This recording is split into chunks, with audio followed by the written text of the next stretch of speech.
Sekarang ini sudah mulai akhir tahun ya gengs ya. Kita udah menapaki bulan November dan gak kerasa November juga akan berakhir. Tapi kalau buat aku kerasa banget ini udah sampai akhir November ya.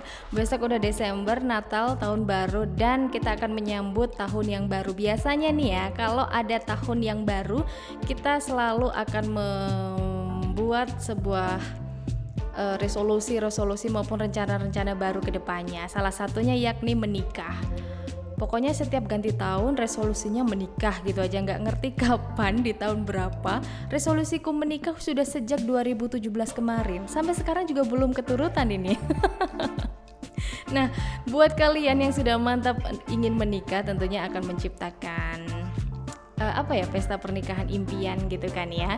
Dan tentunya banyak banget hal yang perlu disiapkan.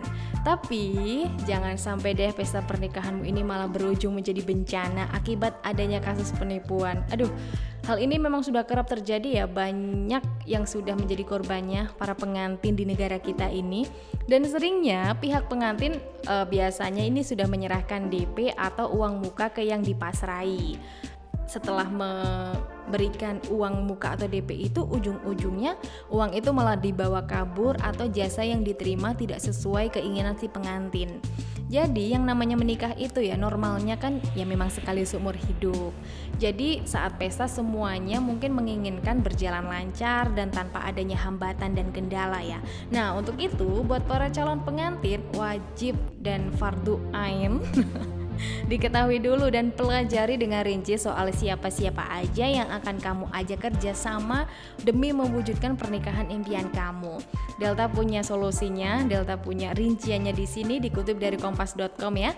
Ada beberapa jenis penipuan yang sering terjadi dalam pernikahan. Yang perlu kamu perhatikan yang pertama adalah penipuan WO. Jadi ini sudah kerap terjadi ya di kalangan para calon pengantin, yaitu ditipu WO atau wedding organizer. Sini sudah bayar uang muka yang banyak, tapi situnya malah pergi entah kemana gitu. Ini sering banget terjadi, banyak banget video-video viral yang mengatakan kalau resepsi pernikahan gagal gara-gara ditipu WO-nya gitu kan ya. Mungkin juga sering kita lihat di sosial media. Kacau bener ini kalau sudah terjadi ya, kok ya tega-teganya ada yang dengan mudahnya merusak hari bahagia orang lain. Aduh, gak bisa ngebayangin, ini neraka paling bawah ini balasannya.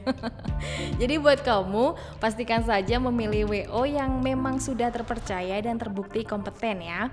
Jadi jangan asal pilih-pilih, jangan asal-asalan juga memilihnya, jangan asal murah, asal milik teman sendiri, terus juga asal sedapetnya. Aduh ini bahaya banget ya. Penting mahal dikit gak apa-apa, yang jelas pernikahanmu jadi berkesan indah gitu kan ya. Karena gak selamanya yang murah itu oke, dan ya gak selamanya yang mahal itu oke. Yang penting apa kepercayaan di situ ya untuk wedding organizer kamu. Yap, itu yang pertama. Next yang kedua yaitu penipuan perhiasan. Jadi gengs, cincin dan perhiasan lainnya memang sudah menjadi syarat yang wajib muncul ya dalam sebuah pernikahan. Jadi sebelum hari H tentunya calon pengantin disibukkan dengan pilih-pilih model cincin, kalung, gelang, dan kawan-kawannya. So hati-hati, jangan asal kamu membelinya. Terus juga hati-hati kalau kamu harus terpaksa membeli lewat jalur online. Itu bahaya banget. Offline pun juga demikian. Jangan tergoda dengan diskon dan potongan harga sebesar apapun ya. Belilah saja di tempat yang memang sudah terkenal dan teruji kualitasnya. Kan gini ya, gak lucu dong ya kalau sudah gaya-gayaan, janji-janji ingin belikan perhiasan untuk calon istri, tapi ternyata malah dapat berlian yang palsu ya. Aduh, mau taruh di mana muka kamu di hadapan calon mertua? udah malu, udah rugi. Aduh, nggak bisa ngebayangin pernikahannya ya. Next yaitu penipuan vendor. Vendor di sini mencakup make up, dekorasi, catering, fotografer, dan sejenisnya ya. Tanpa adanya vendor yang sedemikian rupa itu, tentunya pesta pernikahan kamu nggak akan berjalan mulus dengan sempurna. Nah, dianjurkan untuk memilih vendor yang lokal-lokalan saja ya, bukan yang dari luar kota. So, karena vendor lokal biasanya lebih mengenal tempat sekitar dan tidak kebanyakan nanya sama pengantinnya. Contohnya, ini SPBU-nya sebelah mana ya mbak? Ini kalau mau beli ini sebelah mana ya mbak? Aduh pusing kan ya, kita udah Masih harus melayani pertanyaan-pertanyaan receh seperti itu kan ya. Ini selain itu tujuan dari memilih vendor di kota sendiri antara lain ngirit biaya transportasi ya, dan tentunya menghindari potensi penipuan. Itu dia solusinya ya. Yang terakhir yaitu penipuan calon pasangan. Ini yang terpenting. Dan ini menjadi hal yang konyol yang terjadi saat akan menikah. Meski terdengar lucu ya gengs, namun kasus ini marak loh terjadi. Misalnya saja sang calon pengantin pria kabur membawa uang-uang yang harusnya dipakai untuk membiayai pernikahan kalian. Dan hal ini juga kerap banget terjadi pada mereka yang memutuskan menikah setelah tak lama saling mengenal.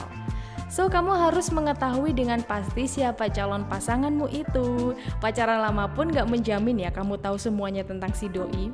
Ada yang pacaran berapa? 3-4 tahun juga ternyata belum saling mengenal, belum saling mengerti bibit bebet bobotnya. Ada juga yang baru pacaran 3 bulan, setengah tahun sudah saling mengenal. Nah, itu tergantung kualitas hubungan kalian masing-masing. Jadi di sini sikap posesif dan protektif akan sangat wajar jika diterapkan dalam sebuah hubungan asmara, asalkan tidak berlebihan. Itu dia cara-cara agar bisa kamu menghindari sebuah penipuan-penipuan yang terjadi sebelum terjadinya pernikahan ya. Buat wanita, buat para cewek-cewek ini juga wajib banget untuk diperhatikan biar pesta pernikahan kamu lancar seperti Ria Ricis. Aku Delta Gonzales, goodbye.